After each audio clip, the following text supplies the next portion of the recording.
There aren't many memories that top the excitement of waking up on Christmas morning. Now that we're older, you can still capture a piece of that joy by surprising everyone on your list with peppermint roses from 1-800-Flowers.com. Right now, when you order 12 peppermint roses for only $29.99, 1-800-Flowers will give you an extra half dozen roses and a vase absolutely free. That's up to 40% off the original price. Peppermint roses are the perfect holiday surprise for the special people on your list. This beautiful bouquet in a rush of holiday white and red roses will leave your loved ones stunned without spending a fortune. It's the best of both worlds. Amazing roses at an unbeatable price. These gorgeous roses from 1-800-Flowers.com are picked at their peak and shipped overnight to ensure freshness. 12 peppermint roses for only $29.99, plus another half dozen roses and a vase for free. It's an unreal deal, but it expires Wednesday. There's 1-800-Flowers.com, and then there's everybody else. You know who I trust and depend on for life's most important moments. To order 12 peppermint roses for $29.99 plus another half dozen roses and a vase for free, go to 1-800-Flowers.com/Wingo. That's 1-800-Flowers.com/Wingo. Hurry, offer expires Wednesday. Buying tickets to sports and concerts can be complicated, but there is a better way to buy with SeatGeek. SeatGeek is the smartest, easiest way to get tickets to every type of live event. And right now, get $20 off your first purchase. Just download the SeatGeek app and enter promo code WINGO today. This is the Best of Golic and Wingo podcast. Good Monday morning, everybody, and welcome in to another edition of Golic and Wingo. Glad you're starting your weekday with us. Trey Wingo, Mike Golic Jr. If only we had some things to talk about today. Oh, my gosh. It's just, every once in a while, you see all the stuff in front of you. Like, can we parse this out? Wouldn't it be great if we could move this along a push little bit? some things off till Tuesday or Wednesday? Well, suspension to get pushed off. So Correct. We'll have some of that to react. Yeah. I thought the same thing. I turned on the mic for first and last this morning, and I went, Tuesday is going to be such a depressing letdown compared to this because we are jam-packed. Well, we could have the greatest Monday night game of all time tonight. Okay. Yeah, maybe. We could. It's was possible. I was thinking possible. to myself, wait a minute, isn't it New England and Miami? Yeah. Why did you say that? Yeah. And then I thought, okay, all right, I got it. That was cruel and unusual to play with his emotions like that. You saw how excited he got. You really did. And I'm going to tell you, the most fun thing I saw yesterday, Mike, I heard you disagreeing about this, and I couldn't disagree with you more, of that Buffalo game. That was football weather. That was awesome. That was fantastic. Why does football weather have to be so bad? Like, we sit out here right now. Are you guys excited there's snow on the ground out here? No, I'm not. But that's if I a separate was issue playing entirely. a game in it, I would have no issue at all. You were playing a game that you had worked all week to prepare for the way you did, and you worked so hard. These are the things that we're going to try and do and exploit matchup-wise to this team, and you get all out there all of a sudden. Like, maybe it works for us because we were, like, so bad compared to everyone else that it brought everyone down to our level. But if you're the rest of those guys, like, you worked hard for all that, and it's a game that's going to probably come down to a bad snap or a botched special teams play or Adam Vinatieri having his line kick off snow so he can just get a kickoff. It was awesome. It was fantastic. And I'm going to tell you the best reason why right now, and I think you would agree, because what is the one thing players, well, I know you and I did, and most players do, what do you dread most after your game the next day? You dread film, right? You dread what film is going to look like. You know what you're not getting after this? You're not getting yelled at. What? You're not getting yelled at after this game. Wow. That is a big, you can play this game resting with ease, knowing that the next day your stomach doesn't have to churn before you go in, knowing that play in the first quarter, that play in the second quarter, those 3 plays in the third quarter, you don't want them showing up on tape. And now, no big deal. It was in a foot of snow. Well, not only that, but if there was film, you couldn't see anything anyway. That's exactly right. I mean, exactly right. It was impossible. Some of the views that you got, especially in the first half, you're like, I can't see anything that's happening out here. No idea. Am I right, though? I tell you what, I have never been so completely undone by one point because you're absolutely right. It's you go back there, kick your feet up. All right, so what are we doing for next week, Coach? Trey, What's the game plan I'm look telling like? you, players during the game, you will have a bad play, and you will literally think about while the game's going on. Right. You'll think about the next day and when that's going to show up in film. You have no worries like that in that game. It's a beautiful thing. That's why you saw all the snow angels, everything else. You're right. Everyone's out there like, guys, we get paid and we don't get yelled at. This is awesome. That's my reason. Stress-free Monday. There you go. Coming for both the Bills and the Colts. We are presented by Progressive Insurance. All phone guests join us on the Shell Pennzoil Performance Line. Among the guests coming up, Jeff Saturday will be in here to talk about all the things that went on in the NFL. Michael Kay from the Michael Kay Show will join us at 8 o'clock Eastern to talk about the big trade to get Giancarlo Stanton to go along with Judge and everybody else there. It's just unbelievable. Dan Batard will join us on the other end of that at 8:10. I'm sure there's a different reaction down in Miami to this deal. And then Ryan Clark will be here at 9:30 as well. Plus, depending on what side of the state you're on in Pennsylvania, you're either elated or devastated with what happened. But we'll get you caught up on everything right now as we begin. It's time for Off the Top. Whether you like it or not, it's just beginning. With Golic and Wingo. All right, we start off the top with what we were alluding to with the state of Pennsylvania. The Yinzers, very happy. Steelers rallied to beat the Ravens 39-38 and clinch the AFC North. Ben Roethlisberger became the first player in NFL history to throw for 500 yards in a game 3 times. Yeah, he was tied with Drew Brees. They had done it twice. Who thought this game with the Baltimore Ravens was going to be an offensive shootout?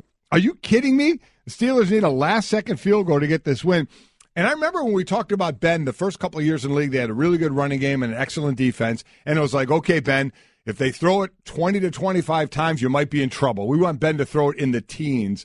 Ben threw it 66 times last night and had 44 receptions. I would say he's grown a long way since those years of where you can count on him now. Incredible. Antonio Brown, 11 catches, 213 yards. Le'Veon Bell, over 100 total yards. I mean, and add Boswell to another one of the Bs, their kicker, who's doing a fantastic job. But what a stunner, this being a shootout. Turned out, unless you're a defensive player, it was fun to watch. Yeah, another game-winning one for him, as you mentioned. A lot of stress for the defensive players going into film the other day, especially on Baltimore. That had really been the only place for them to hang their hat as a team this season. Maybe that in special teams as well, knowing that's Harbaugh's special. But wow, this Pittsburgh Steelers team, you want to tell you what makes it easier for Ben is having Antonio Brown and Le'Veon Bell both go for over 100 scrimmage yards for the 4th straight game right now. This is what you always hope for, having this group on the field for extended amounts of time at the same time. And if you can carry that into the postseason, Ryan Shazier replacing him on the field is going to be done, as they said, linebacker by committee. That defense a little weaker because of it. But man, with that kind of offense, it's going to be really hard for anyone to muster up enough firepower to beat them. By the way, what a great scene it was. They were FaceTiming Ryan Shazier, and you saw Shazier in the hospital so happy that that was very cool. Again, there was some progress made with Shazier over the week, so that's certainly good news. But when you talk about the killer bees now, you got to put Boswell in. Yeah, you do. The kicker. Let's just go through their last few games, okay? Last second field goal to beat the Colts. Then they destroyed the Titans. Last second field goal to beat the Packers. Last second comeback win over the Bengals, and then, of course, a last-second kick once again last night, 39-38. Boswell has become as much of a killer bee as anybody else. Yes, he has. And the expectation is for New England to win tonight, and then next week in Pittsburgh, 4:25, Patriots at the Steelers. That's going to be probably for home field advantage throughout the AFC. Really cool stuff. One of a lot of great games coming up next week. We continue. Off the top. And the Chargers do it again. The Chargers improved to 7-6 with a 30-13 win over Washington. According to the Elias Sports Bureau, the Chargers became the 7th team in NFL history and the first since the 06 Titans to move above 500 at any point in the season in which they started 0-4. Just amazing. Phillip Rivers, 319 yards passing, now has just about 49,500 career passing yards. He passed Warren Moon for 9th on the NFL all-time list. 6 for 6 for 221 yards on a touchdown and a touchdown on passes, traveling at least 15 yards down the field. He's got it going on right now. The defense is playing well. I mean, this is now an amazing setup with them coming against Kansas City next week, who gets a win this yesterday. So this division, while we thought we may get 3 out of this division, we're only going to get 1, and it's going to be a fight to the end to get to that 1. It is. It's amazing. The Chargers outside of the playoff picture currently right now, but a chance to take the division next weekend. Feel better for anyone than Keenan Allen in all of this, a guy who's dealt with so much injury the last couple of seasons and is having an unbelievable year, one on par with what we always thought his skill set was. And we asked this question on Twitter this morning right now based on what we talked about happening with Carson Wentz and the Eagles and the issues that they're going to face there and get into. And the Chargers, which team would you rather be right now? The Eagles or the Chargers? I think I'd rather be the Eagles because they're in. I heard that question. Did the Chargers, or were they winning the that Chargers poll? were winning going away in that vote. There's part of me that would, because I was thinking about that, there's part of me that would lean toward the Eagles as well. It's multiple running backs. Get Zach Ertz back. Obviously, you need that. You saw other tight ends Didn't need him yesterday with the way Trey Burton played. No, it was that's exactly right. The defense, so they certainly gave up some rush yards yesterday. And Nick Foles, oddly enough, I have a little bit of faith in him. Because they're good in a lot of other areas, and they're in. So there is something to that. So I probably would have went the Eagles' way. They're in an NFC where there's a lot of really good teams, a lot of good to great teams, but there's none that you are as afraid of as I think the New England Patriots strike fear into your hearts in the AFC, and that's the one thing I thought people weren't really counting on that side of the argument. Yeah. By the way, again, the Chargers are the only team, the 1992 Chargers, to make the playoffs after an 0-4 start, and they've got a huge one again next Sunday as well. They're in Kansas City to take on the Chiefs. So the Week 15, there are really a ton of good games coming up in the NFL. Off the top. Well, Cleveland tried. The Browns found yet another way to lose. They blew a 14-point lead in a fourth quarter, by the way, an eventual overtime loss to the Packers. Cleveland has lost each of its last 3 games in which they led by at least 14 points. The Browns have now become the first team in NFL history to start back-to-back seasons 0-13. Making history. Making history. The kind of history, unfortunately, Dad, you and the rest of Cleveland are all too used to making at this point, at least in the current spot with the Browns. I heard you this morning. You were kind of conflicted, though. You don't want to see, and I'm with you, you don't want to see a team go 0-16. You don't want to see guys out there busting their hump, lose every single game. But there's part of you that if Green Bay keeps winning, you're going to see Aaron Rodgers back on the football field again. Think he may be back this week. And aren't we all better off in watching the NFL if Aaron Rodgers is playing football? Well, I mean, we just talked about maybe losing Carson Wentz for the season now, depending on what happens with him to get back Aaron Rodgers. We saw what he did for football down the stretch of last season, right. Maybe the best 8 games we've ever seen out of a quarterback. And the other thing there, look, Josh Gordon is still very good at football. Yes, he is. Right? I mean, how great was – look, whether you think he should be in the league or not is almost irrelevant at this point. He is. He's trying to get his life together, turn it around, and my God, he made some unbelievable plays in that game. But again, Cleveland 0-13 for the second straight year. I wouldn't wish 0-16 on my worst enemy. So Come on, Cleveland, let's get something going before the season is over. Off the top. And we finish up with some baseball news. Jack Morris and Alan Trammell elected into the Baseball Hall of Fame, selected by the 16-person Modern Baseball Era Committee that considered 10 candidates whose biggest contributions came from 1970 to 1987. You know, you look at Alan Trammell, here's that WAR stat that we love, Trey. Wins above replacement. Ranks 9th in WAR among those who played at least 40% of their games at shortstop, virtually identical WAR to Hall of Famer Barry Larkin. And then Jack Morris, you wondered, now he does have the highest ERA, right? Tops going Red in. Roughing's 3.8. He has a 3.9. But ERA. boy, oh boy, I mean, just some of the outings that he had, especially in the postseason, are just so memorable. That Game 7 of the 91 World Series. Yep. You know, 10 innings shutout to win Game 7. One of the 9 pitchers to throw a shutout in a winner-take-all World Series game, the most recent to do so. His 10-inning pitch were the most in a winner-take-all World Series shutout. All the others were 9 innings. I mean, that was just incredible, so congrats to both of them. Absolutely. They move into the Hall of Fame, and that was... Off the top. And that won't be the only baseball news we'll talk about today. We got more coming up on that. Off the top on Golic and Wingo, presented by Upside.com, giving all business travelers the gift of a better travel experience this holiday season, Upside.com. So the upside for the Eagles is that they won the game in a game that very much looked like it could have been... It felt almost like an NFC Championship game, the way it was going back and forth between the Rams and the Eagles. That's the upside, that they are the number 1 seed. They've clinched the division, and they have the potential now to lock down home field advantage going forward throughout the playoffs. However, they may have lost potential MVP Carson Wentz, their quarterback, for the season on that dive into the end zone. He actually stayed in couple of plays later. Through the touchdown pass. The touchdown pass. But savage. Boy, you saw that hit, and you just – the way his knee buckled, it didn't look good at the time. They're going to have an MRI today, but the Eagles fear it is a torn left ACL. Sal Palantoni with the very latest.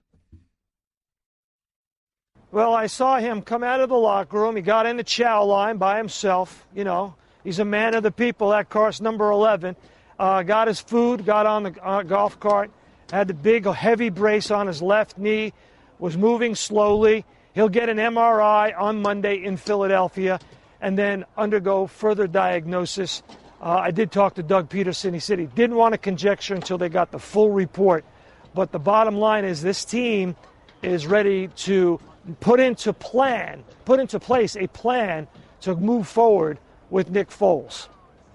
Yeah, well, it looks like that's going to be the case. I mean, we don't have the MRI yet. Well, we've seen things turn around before, but it doesn't look good right now for Carson Wentz. One of the, unfortunately, Mike, as you well know, one of the easier things to diagnose is an ACL. You know, when you see those guys moving the knee around, now not to know a full tear as opposed to how bad it could be. Is it a tear? Is it a partial? Is it just a strain, which is, by the way, it's a partial tear. It's just a matter of how much. So, but it is one of those that you can tell a decent amount by the tests that they perform on the field out there of how lax that can be. Yeah, it's pretty apparent, and it's one of those you'll hear a lot of people talk about guys who have played without ACLs or have gone through. As we mentioned, he was out there on it after, so clearly whatever he suffered, he's able to stand on it, and you're able to stand on it. It's not debilitating in that way, but you'll see when guys try and move laterally side to side, that's when you hear that buckle come up that people mention with Carson Wentz's knee. So it removes a lot of what makes Carson Wentz great in his game and what he's done so well, and it's just so unfortunate because really a lot of the Eagles' success in the passing game has been off the back of him doing what he did either there or buying time almost in the souped-up Ben Roethlisberger way where he shrugs guys off, he buys time, and he makes plays downfield. I think you forget how big he is at, 6'4", 6'5", about 240, and what he's able to do. Oh, by the way, with 3 games left, unfortunately, it looks like he's going to miss them. I think that's the direction it's going to go. Yeah, 3 games left and already set the franchise record with 33 touchdown passes. Absolutely. 4 times this year with 4 touchdown passes. But to your point, Mike, he is the way he moves and escapes. It's not magic-esque like Russell Wilson. No, but it's more than like a Ben. He'll shake off like a Ben, but then he'll be effective in running downfield if he has to. Boy, that is when I saw it, I first thought he hurt his hip or his thigh. I thought the one guy went into his right thigh and hip area, and that's what. So when I heard it was a knee or heard him buckle, I thought, oh no, when he got hit low like that. And I'd ask you guys this because we've all been watching him all season. This felt a bit inevitable to me.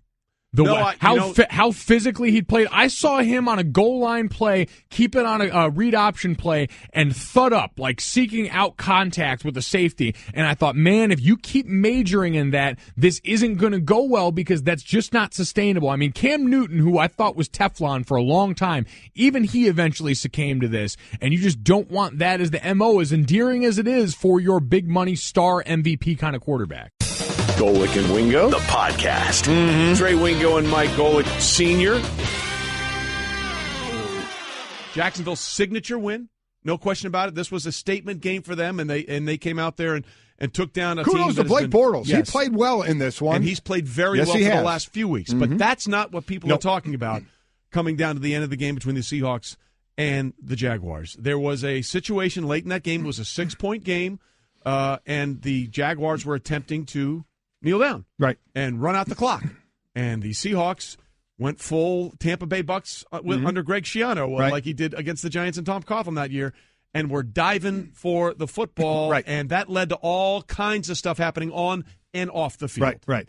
So let me start with this, because, Mike, I know you hate the kneel down when the defense comes to try and get the ball. It happened, I know, the year you guys went to the title, against Michigan State? Michigan State, Wake Forest, number of teams, yeah. Yeah, a couple of teams. And you're not a big fan of that. Nope. Okay? Here, I'm going to try, and for the most part, I'm not either. But I'm going to try and rationally make a point for not what Seattle did. Let's get away from the people getting thrown out of the game and all that. Just the idea of trying to force a fumble. This was a one-score game, correct? Yeah. Okay, it was 30-24. And the previous couple of possessions by the Seahawks, how did they go? One play, I'll tell you, one play and touchdown. When the one thing Jacksonville couldn't do is let the receiver get behind the defense, they did it not once, but twice. So Seattle quickly scored 2 times when you wouldn't think Jacksonville is going to let anybody behind them, okay? So you're coming off of that. Why is it wrong? Have we ever seen a fumbled snap before? I'll answer again. Yes, we have. So why is it I think that was really a rhetorical question. It just was. So you know. I don't think you were actually waiting for an answer. No, I wasn't. So why is it so wrong if an offense is down 21 with 40 seconds to go, they keep hoisting the ball in the air trying to score? What if the defense came up and said, hey, we're taking a knee, guys. Game's over, we're taking a knee. I mean, I heard Rex Ryan on Sunday Countdown talking about this, saying, hey, that's BS, man. We're taking a knee. I don't care if you're taking a knee. You're not dictating to me that the game is over when if I can get that fumble and that ball, I have now shown you on 2 successive possessions that I can score in one play. So just on the idea of going for the snap and on a kneel down, why is that wrong? In my mind, the kneel down has always been about one thing. It's trying to preserve what we already know. Because at that point, you know the game is out of reach. You know the game is in hand. But it's not out of reach. Well, listen, I'm going to say it like this. Is I could run 2 or 3 more plays at you where one of you on the other side has a chance of getting hurt, where any number of things could go wrong. Or we can line up and say, you know what? You had 65 some odd plays before that to go out and try and make a difference and win that game. And you couldn't do it. So you know what? You did real good. You tried real hard. But at the end of the day, it's time for you to get on the bus BS, and go man. home. I'm trying to make sure that we get out of here without those last 2 plays that are for the most part at that point meaningless, because of your inability to stop the clock or do anything else, to say, all right, we'll try and get out here without doing anything more unnecessary. In a league that's still so strapped with injury, we'll try and get you out with that. So you tell me the offense is doing it because they have feelings for the defense. We don't want any of you guys to get hurt. Or our guys. It's not like we care that much about you. I mean, come on. The offense will throw the ball to the last second, even in a game they're down by 2 or 3 touchdowns. What is that doing? I'm just saying. Wait, let me answer the question. Go ahead and keep asking rhetorical questions. No, this is a rhetorical question. If you're down 21 with 40 seconds to go and you're lofting up bombs, isn't that the game is basically over? You've lost. Aren't you putting your players at risk for injury? Nonsensically, why should you be doing that? You've already lost the game. Because they've got control of the ball. Hold on. It's Golic and Wingo on ESPN Radio and ESPN2. Continue. Thank you. Because they've got control of the ball. So because I understand defense would relish this kind of control, but it's not control that you have. And this is a construct that we have for a reason. People didn't just come up with the idea of the kneel down because it felt fun, because it was something different, because they were bored in meetings. Why do you get to dictate when the kneel down is? Because they have the ball. So that doesn't mean that we on the other side, okay, cool, you guys won, we'll just go ahead, we won't do a thing. For the most part, I agree. They just scored 2 times in 2 plays. What if they luckily get a hand in there and dive in low and get a hand and get the ball and have a chance to score? I can't believe people think that's wrong. So we're just going to fundamentally continue to disagree about that. I guess what I'm saying, its mere existence is an indication that at some point in time there was an agreement between both sides that this was the international signal for it's over. No, that's no way. Then how did nothing is over until we say it There's is? There's no way a defense was it over when the Germans bombed Pearl Harbor?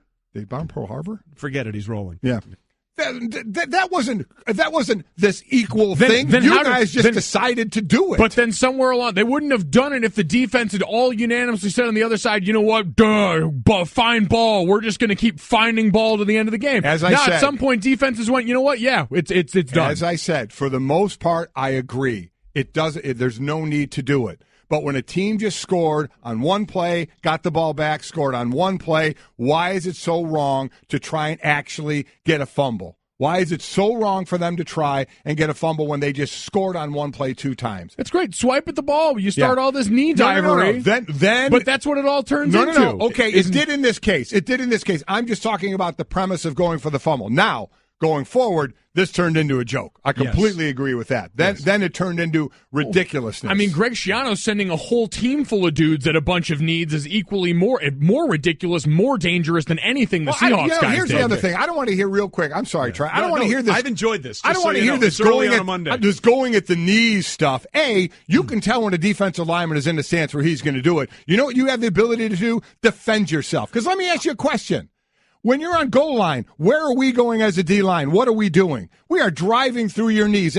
So you know we're doing it then, and you don't seem to complain about it. So quit complaining about that and just dive on top of it. So it's Bush League what the Seahawks did yesterday, but all of that is fine. I'm struggling to see a major difference what between they the did two. Afterward, going for the fumble, I don't think was a problem. What they did afterward was horrible. And we'll get into that in a minute. By the way, I'm glad you guys could get this off your chest. This is what we're here for you two to vent, so things are better when you're here away from each other. A couple of things. I do find it interesting, your perspective as a D lineman and your perspective as an offensive lineman may be shaping the construct. There's no sort of personal biases in this at all. Just a little bit. No. And I know that there are going to be some people out there.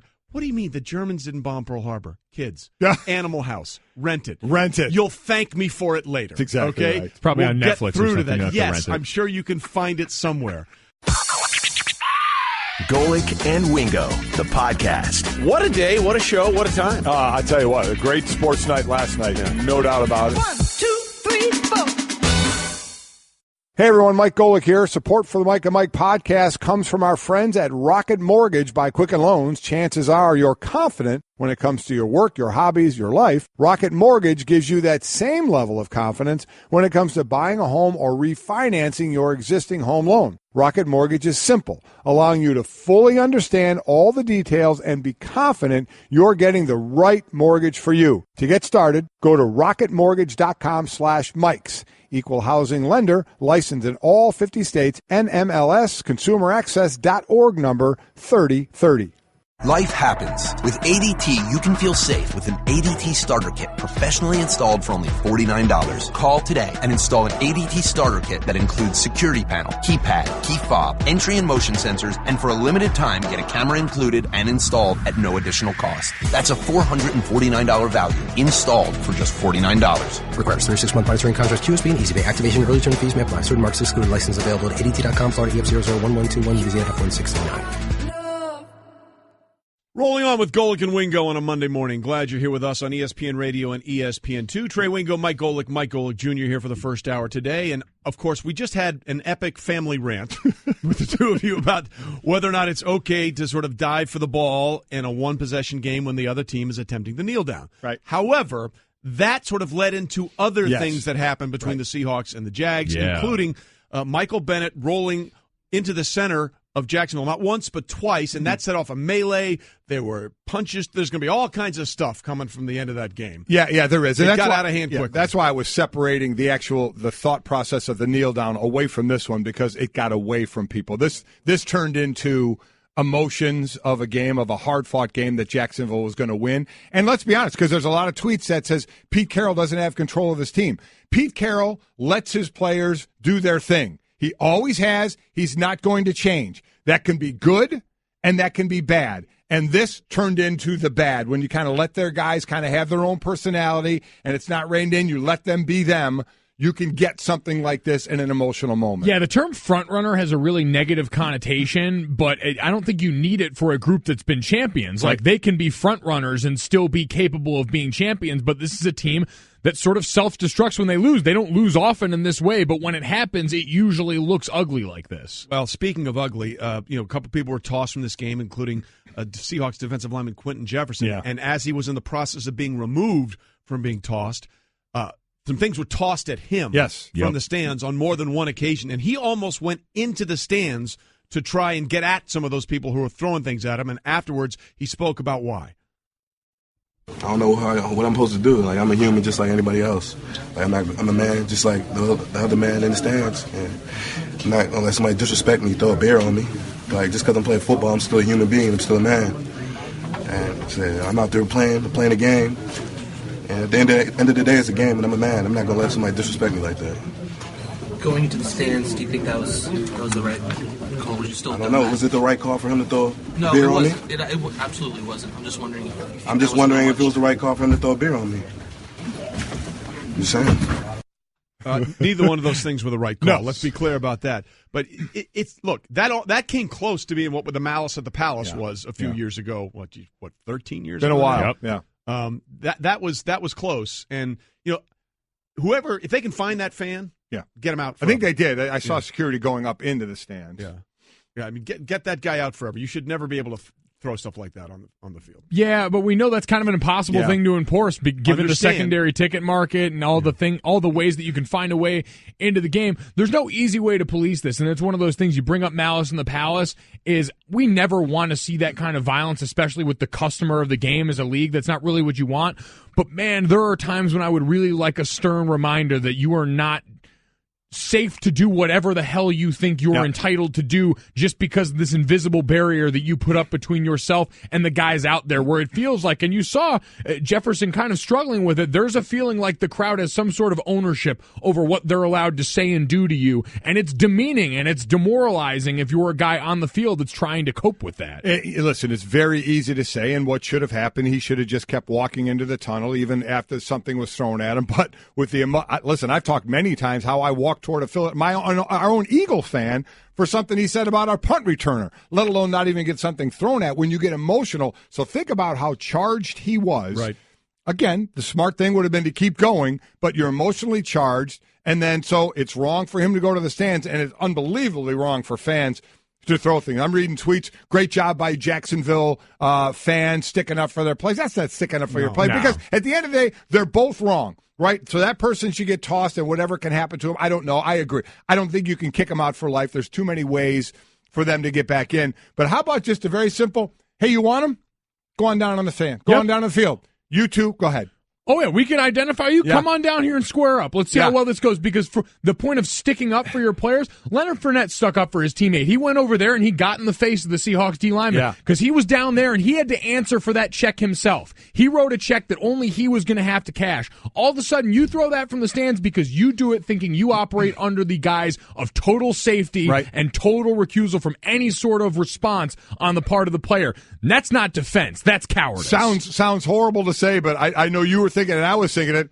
All right, dude, go on down the field. Square up. We'll help you down. There he is. There's the gentleman you threw it at. Yeah, you guys, 1, 2, 3, go. There's the 300-pound lineman that you suddenly have a major beef with. Have a ball. I bet if that happened, it would be that line from Anchorman. I immediately regret it. That's exactly These right. bears are massive. I'd like to say I'm sorry. I'm really sorry. The only thing, I'm sorry. Very sorry. Very sorry. I didn't mean to. Thank you very much. Now, the only thing the NFL can control, obviously, is Jefferson, and he's going to. They're going to nail him hard. Absolutely. And I get it. As emotionally charged as you are, and there were plenty of people trying to get him into the tunnel, and he was pulling away from them, trying to get up the wall there. So they're gonna come down hard on him, and they should. I mean, that's just something you can't even get in the area of messing with, of going toward the stands. You know, it's interesting too, because lost in all of this was, again, a statement win for the Jacksonville Jaguars. Absolutely right.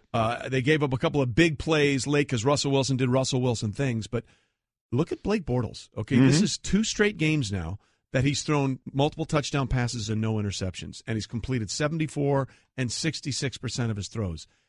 Are we suddenly thinking that he might be a viable option for them going forward in the playoffs? I'm still not that far. Right? It's just curious. It's interesting. I know. I get it. I'm still not there on the consistency level for the defense they have and the running game that they have that they can rely enough on that passing game. That said, I've been one that said I don't think he'll be the quarterback there next year, but I also want to be the one that says, hey, good job in the last couple of games for what he's done. But I don't consistently, for me, no.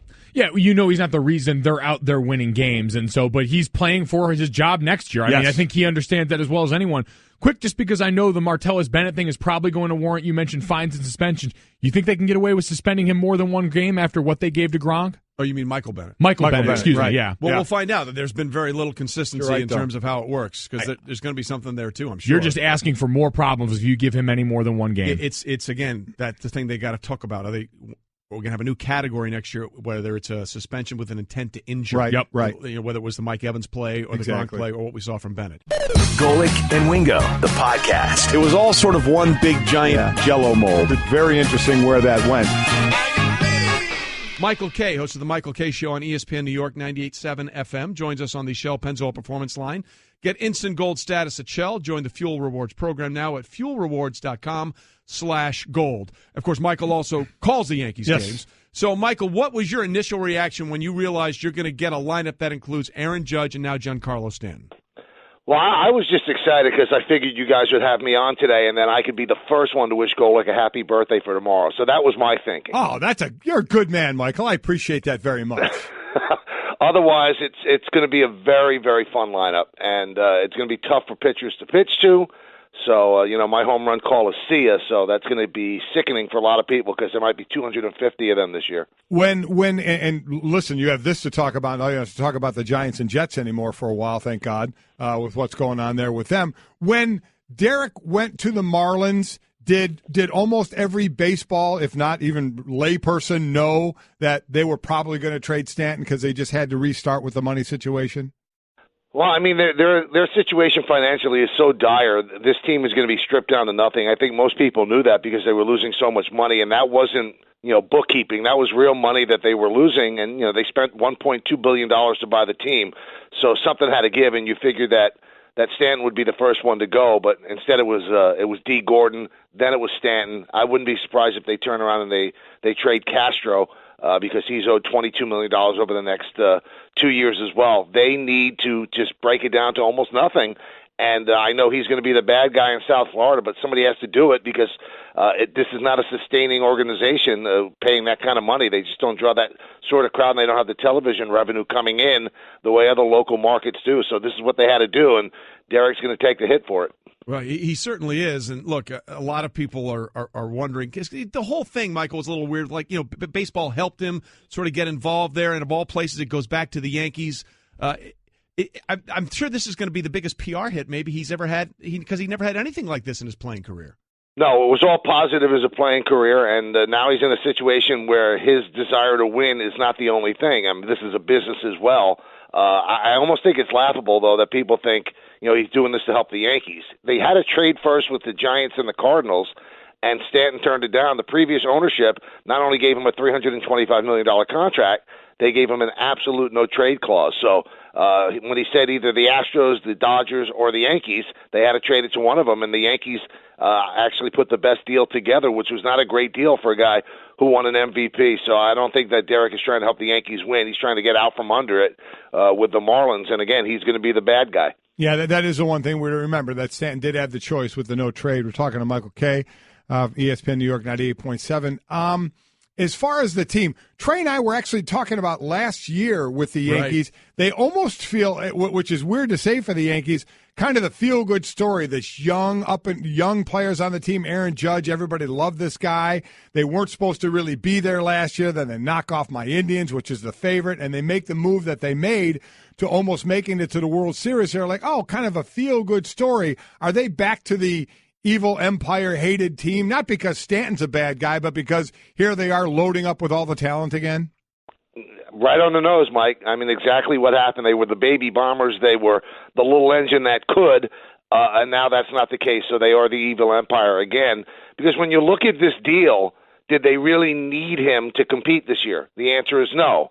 But you'd be foolish not to make a trade like this because he's such a great player, and they gave up so little, and they have somebody that can slide in and play second base for Castro. And the objective to get under the $197 million threshold, it's still there, and they will get under the 197. They still have enough money to get one more starter, and that completes the team. So, yeah, now they will be looked at this behemoth where they're a team that everybody can root against. And last year, you talked to a lot of people that were historically not Yankee fans, and they go, wow, it's tough not to root for this team. Now people will start to root against them, and they will be the hunted rather than the hunter they were last year. Well, look, they're used to this. This is sort of modus operandi from how they were winning all those World Series from 96 through 2009. So, I mean, this is sort of the way it was always perceived with the Yankees, Michael, which made last year really so refreshing in a way. But it seems like we're back to that. Behemoth might be the best, or monolith maybe. This just monster that's just going to go out there and, like Drogon in Game of Thrones, just breathe fire on everybody. Well, it's interesting. The organization has always been this, Trey. But a lot of the kids that were on the team last year that made it so fun, this is going to be new to them. They did not come into cities where they were reviled. They did not get booed all the time. People actually did like them. It's going to be interesting to see. How does a Judge handle it? How does a Bird handle it? Severino, Sanchez, those guys were never the bad guys. And now they are going to be the bad guys in this situation because of the addition of Stanton. Can they handle it? They probably can handle it, but it's going to be new to them, that's for sure. So let's keep having fun and go 3 years down the road. Who's going to be the star of this team, Judge, Stanton, or somebody else? And by somebody else, we mean Bryce Harper. You know what? That's the one thing that, when you look at this deal and you break it down and you try to see the pros and the cons, Bryce Harper's probably going to get $40 to $45 million a year. So is Machado. And although this deal will look suffocating when you do it right now, next year at the end of 2018, it might not look that bad because it looks like a bargain if he continues to put up those numbers, because I think the market's going to continue to go up. I think this probably eliminates them out of the Harper deal. Yes, they want to get under the threshold this year, but Hal Steinbrenner said on my show last week, he said, I truly believe that you can win a championship under $200 million a year. So even if they get under 197 this year, adding Harper would not make them 200. It would make them 245. So I'd be very surprised unless they do some trading of high salary players, that if they'd add another big bat like that. And if you're going to choose, of all the people that are available next year, the guy that would probably be more desirable for you would be Manny Machado to come in and play third base, because Headley's contract would be over. Michael Kay with us on Golic and Wingo. Of course, he has the Michael Kay Show on ESPN New York, 98.7 FM, and also calls the Yankees games. So this lineup, we know it's going to be stacked, okay? Again, these four, Didi, Sanchez, Judge, and Giancarlo, I think I hit 169 homers last year. The entire Red Sox lineup hit 168. So where's the flaw right now in this Yankees team as it's being built? Where do you see one thing that may slip them up? Because now everybody is basically going to assume they're just going to beat their way into the World Series. Well, in the lineup, Trey, I don't see any kind of negative. I mean, really, Headley's probably going to bat ninth, and Didi Gregorius, who batted fourth last year, probably going to bat seventh. Wow. So I don't know if there's a real landing spot for any pitcher. If you want me to say, what you would be most concerned about as you're putting the Yankees together, maybe their starting pitching, which I think is pretty darn good. But you are asking me for one negative. That would be the negative. Do they have a guy who's going to be a number one starter? Is Severino going to be able to repeat what he did last year? Is Sonny Gray going to be better in a full season with the Yankees than he was last year? Are they going to bring back CC Sabathia? Those are the questions right now. I think they're in good shape in terms of that, because when you look at this lineup, they are not going to have to pitch a lot of shutouts to win. The other negative, I would say, and I think you see this a lot in the playoffs, guys, there's a lot of home runs in that lineup and a lot of strikeouts. Yep. And usually when you survive on home runs, and you can really hit a lot of them against the underbelly of pitching in Major League Baseball during the regular season, in the postseason, those home runs don't come as easily, and also you get a lot of strikeouts. So how will they create runs? That would be it. And again, it's nitpicking, but this is not a team that's going to create runs. They're going to bludgeon opponents. So the man that gets to put this lineup together, Aaron Boone, the new manager of the Yankees, obviously the family history in the league is, everybody knows about it, but it's his first time managing. What are the biggest hurdles for him as a first-time manager in New York with the Yankees that he's going to have to deal with? I think the whole thing is going to be new and different for him. If you're going to bet on a guy, you bet on a guy like Aaron Boone, because he's smart and he's a good communicator. But how is he going to react in the seventh or eighth inning when he has to make a decision, who to do in the bullpen, who not to go in the bullpen? So I think that's going to be the key. And it's going to be interesting to see how he handles it. And I said this when they signed him. I believe this guy can be a really good manager. None of us could swear to it. You just, again, you look at the things that he brings to the party, and he certainly has all of them. But this guy just got his driver's license, and now you're tossing the keys to a Lamborghini, which just got stronger and faster with the addition of Stanton. So I think the hardest thing now, Mike, will be he has a pressure to win. This team was not built to get to the playoffs. This team is now built to win the World Series, a lot different than last year's team. Absolutely. Yep. Expectations are going to be through the roof, and we'll look forward to a lot of Sias this year, Michael, on the Yankee games. Mike, we appreciate you being with us. Thanks so much. Yep. Anytime, guys. Thank you so much. Michael Kay, host of the Michael Kay Show on ESPN New York 98.7 from 3 to 7 in the afternoon, and, of course, calls the Yankee game. So see ya. There's going to be a lot of those. Yes, a lot of those. Yep. And maybe some of those strikeouts that we saw from Aaron Judge won't be there anymore because there's going to be a lot of protection around him in that lineup. Not everyone has to swing for the fences on every swing. But that seems to be where we are now. Knock it out of the park or strike out. And you know what? Everybody seems to be fine living with it, especially when you're knocking out 50-plus home runs. You're okay with that. You're exactly right. So obviously they're giddy in New York. I'm assuming it's the exact opposite feeling in South Beach. And Dan Le Batard of the Dan Le Batard Show with Stugotz now joins us here on Golic and Wingo. And Dan, listen, this has got to feel like lather, the rinse, repeat for anybody that's been with the Marlins since 1997 or so. Well, it's offensive. You know, the way they run this business is, and that baseball's allowed it, that baseball's allowed all of this, that they gifted a franchise to Jeter, that Jeter overspent on the franchise, that the franchise was so misrun that it had a lot of debt. All of this was supposed to stop. They told us when the stadium got built, they told us that this was going to stop. And now the most unpopular owner in the history of South Florida sports has got people even more agitated than they were before because the betrayals never stopped down here. Like, it's a foolproof business that baseball got. It's like a racket. It's a racket. They gave Jeter a team, even though he didn't have the money for a team. Jeter's paying himself $5 million a year. That's as much as Cashman now makes. And his first move is to just get rid of the bad business decision he already made by buying all of this debt, by just getting rid of all of their good players. And while I understand the need to get rid of that contract, they promised us when this stadium was built in our broke-ass city, they promised us that this stuff was going to stop. And right now, it's worse than it's ever been. So, and I completely agree with you. So let's just start with the Jeter getting the team. Was there, I guess it couldn't have been a shock knowing the situation the team was in.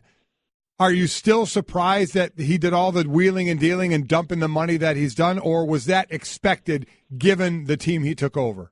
Well, no, he announced it. It wasn't expected because we were told this would stop, not that it would be worse than it's ever been. They can't afford anything.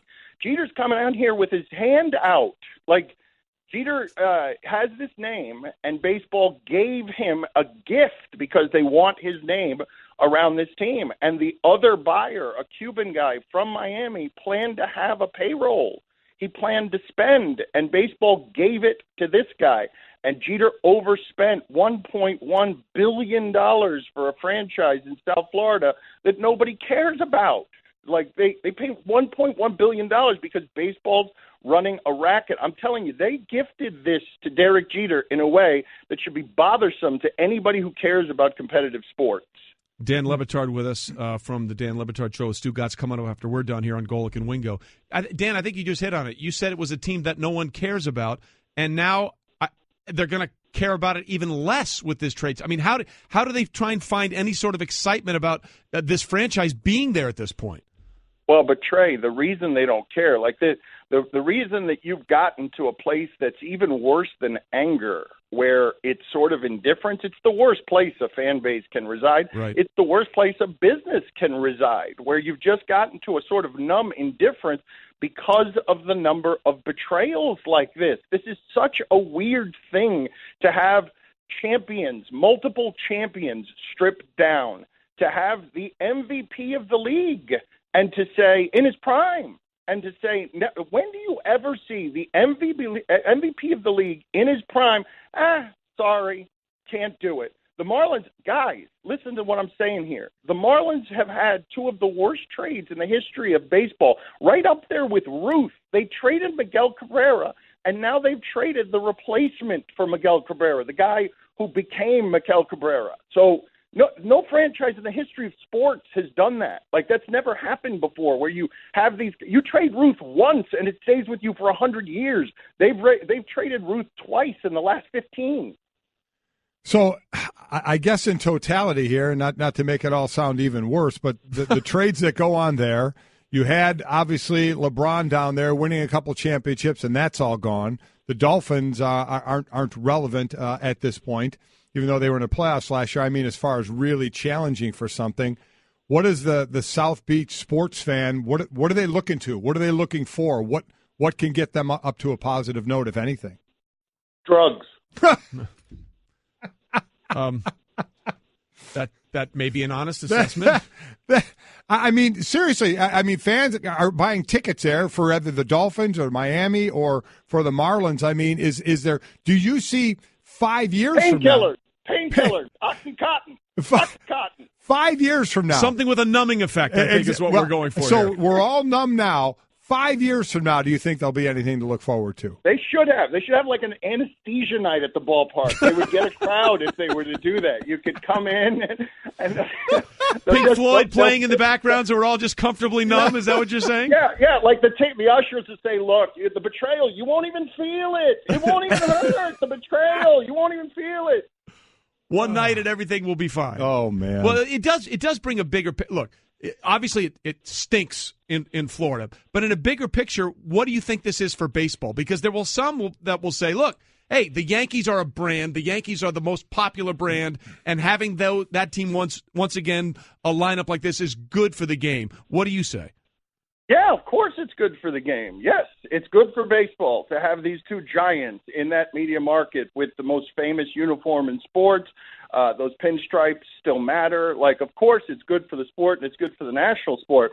But, it should be it feels like Wall Street fraud that the former Yankee, the famous former Yankee, and some people who are listening to this are going to say, well, they tried to trade him to St. Louis first. They tried to trade him to the Giants. No, he told them from the beginning he wasn't going there. He told them New York or Los Angeles is where you need to send me. The problem is that they didn't have to trade him. They think they have to trade him. They didn't have to trade him. They traded him. But we're in a place where you've got Derek Jeter, former famous Yankee, aiding his former team in a way that makes him, Mr. December. And I'm telling you, what happened here with South Florida, we all in South Florida should have gotten one of those famous Jeter gift baskets Sunday morning after the way that played out. Oh, all right, Dan. On a lighter note, just to leave you maybe with a smile, I agree. The prospects aren't any good. Golic and Wingo, the podcast. Let's not expect too much. There's only one person out there that's expecting way too much out of this guy too early. We know who that is. It's his father.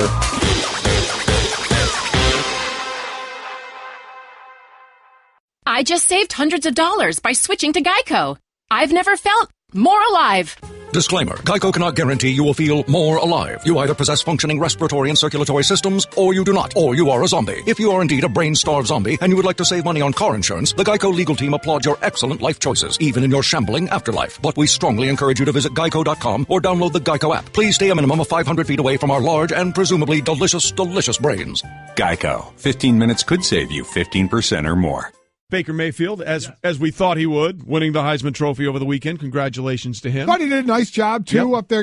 I thought Billy Sims, maybe a little too much with the boomer, yelling in the back there. It happens. Might have been a little... what is he, the 6th Oklahoma? I think 6th, yes. Wow, good for them. Congratulations. Behind Notre Dame. Oh, I'm sorry. Did I say that out loud? No, it was a thought bubble. Did I say that out loud? It just popped out. I'm sorry about that. No, don't be. But, hey, he did not get the highest percentage. That's still, again, I think, was it 91.6? Troy Smith, yeah. Troy Smith, he got, I think, 86% of the vote. Deserved to win it. Everybody thought he was going to win it. I thought did a nice job with his acceptance speech as he gets ready for the playoffs. So, and then beyond, which the playoffs I think are going to be a ball to watch.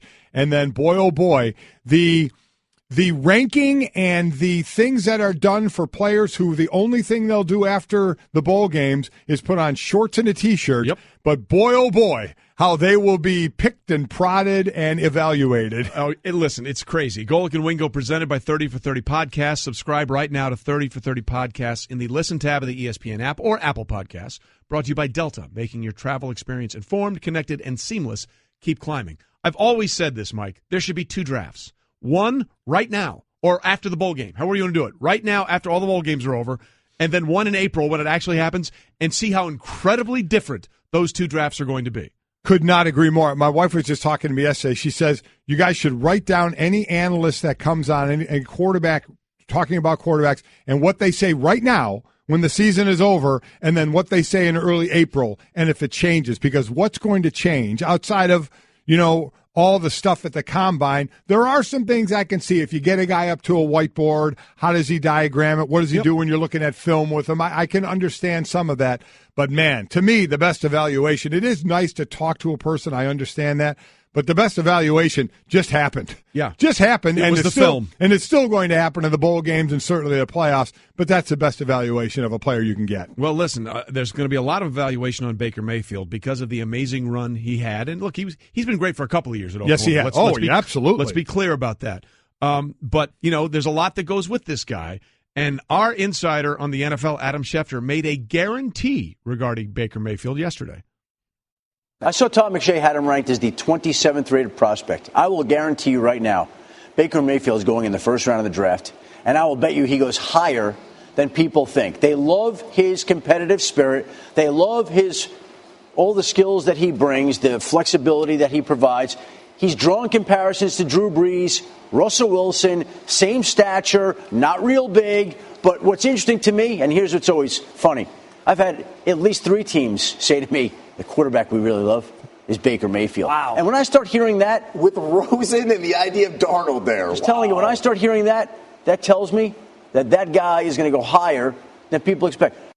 Yeah, and again, people understand this is not him with a hot take. Right. This is not him guessing. This is what Adam is hearing from people that he's talking to, and it sets up for a fascinating quarterback draft. I mean, you have Darnold, you have the Joshes, Rosen, and Allen. Mm-hmm. You also have Mason Rudolph out of Oklahoma State, who's got the frame. Right. Lamar Jackson. I mean, there are all kinds of quarterbacks in this draft, and now you throw Baker Mayfield in the mix. It could be one of the most fascinating first rounds we've seen in quite a while. I'll be interested when the grades come out. More now what the grades are going to be. And by the way, another congrats to Baker Mayfield. I'm pretty Riley is confirming it all for me. The first walk-on, I believe, to win a Heisman. He walked on. He walked on twice. Walked on at Texas Tech and then walked on at Oklahoma as well. So really, again, kudos to him and what he has done. And I think one of the reasons, because we sit there and talk about his side, the other guys we're talking about that you mentioned, Rudolph, Allen, Rose, and Darnold, these are all like more the prototypical 6'4", 6'5", anywhere from 220 to 240. The Carson Wentz body. Type basically. of a guy. Baker Mayfield's, I think, listed at 6'1", which we'll see is even 6'1" when you get to the combine, and 220. He's a solid kid, that's for sure. But one of the things we're seeing now, and I think it's the right way to go, while we're not turning it into college football in the pros, what you do, and I think it's the right thing to do, is you take what they do best. It would seem to be, instead of saying, okay, we kind of like what we see out of you in college, we envision you in the NFL, now go into our system and fit our system. Right. Is you have to kind of let them morph into what they're going to be while making them an NFL quarterback. And still, for the most part, there are a few exceptions. Certainly, why am I drawing a blank on Seattle? And Russell Wilson? Russell Wilson, where you're running around like crazy because making things happen. Yeah. But remember a couple of years ago when Cam Newton won the MVP, we talked about he and Russell Wilson, how they both improved in the pocket. You still have to be able to fire the ball from the pocket to win in the NFL. But teams are taking advantage of the athletic ability of quarterbacks. And Baker Mayfield can make stuff happen. And normally you would say, listen, if you're making it up on the run, you're not going to make it in the NFL. Right. You're just not going. You can't just kind of draw it up. You know, you run to the park car, you run to the fire hydrant. Make a left at the bus stop. I'm going to spin out of this thing, and then we're all going to converge here. While it can work occasionally, you can't make a living off of it. But you can use these quarterback strengths, and that's one of Baker's strengths, to get him out of the pocket, to get him on the move. He is dangerous out there. So I do think that's becoming more and more in vogue, and I do think it's the right way to go. Use their talents to their best capable abilities at the next level. So I could see that out of Mayfield. Listen, players love him. I mean, he seems to be an those two linemen, when he missed 2 plays, brought out his jersey for that one game. Here's the thing: you want me to sit there and say because the people in Kansas wouldn't shake his hands and he grabbed his crotch that I'm going to say, oh my God? No, I'm not. Yeah, I'm not.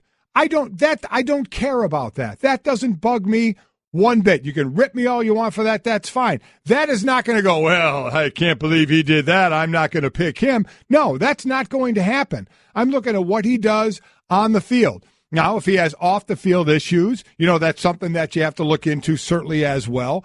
But that's not one of the on-field things I'm looking at and saying I'm going to downgrade and that's going to cost him some spots. Not in my book. So he has really done well for himself, and I think it will be a real because Marcus Mariota kind of, but he was bigger. Yeah. He still had a little more size to him, and you see they're really now. He's not having a great year this year. No, he's not at all. But we saw what he can do, and they've really helped use his athletic abilities to his benefit, or they had early on in his career. We'll see where it goes from there, and I could see the same thing happening with Baker Mayfield. Well, the interesting thing with Mayfield is obviously he has that.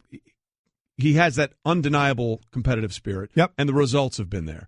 The questions about his size, I think, are legitimate when you look at the speed along with the size, because the one thing about Russell is he's pretty fast, Russell Wilson. Is. And I'm not sure Baker is running the same 40 time as Russell. And right. while you normally say with a quarterback that's not that big of a deal, but with the way Baker plays and the way Russell plays, that becomes a bigger deal. You don't want them taking hits at all. That becomes a bigger deal. And look, whether it's right or wrong, people are going to say, I see a little bit of what Johnny Manziel did. They are. In Baker Mayfield. Yep. And the question then becomes, can Baker avoid the traps that Johnny Manziel fell into? Because they both sort of make it up as you go along kind of deal, that all wild-eyed, you know, crazy, all that kind of stuff. There is a little bit of that, and when you saw what happened with Manziel, there's going to be a really tough evaluation, I think, of Baker Mayfield along those lines. But if you're going by his production on the field and what he can bring, I think what Adam is hearing is actually very accurate. I mean,